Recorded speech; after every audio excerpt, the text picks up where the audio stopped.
How to get a voided check online from Bank of America.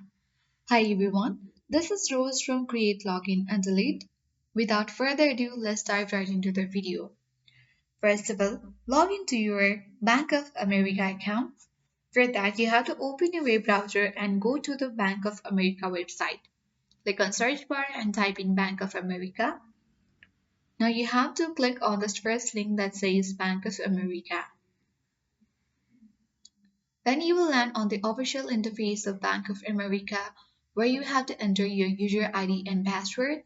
If you wish to save user ID, check mark this box and then click on login button. In case you forget the ID or password, click this link and then recover from here. Once you do that, or once you have logged in, you need to click on the checking account from which you want to get the voided check. And after that, on the account page, you have to find the services section and click on more services.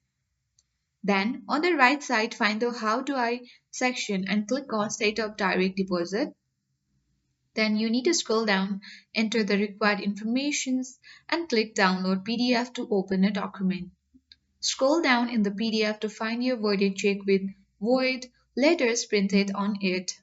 Print the documents or send it electronically as needed. That's it. That is how we can successfully get a voided check online from Bank of America. I hope this video was helpful. If it was, then do like, share, comment, and don't forget to subscribe. Thanks for watching and see you in the next video.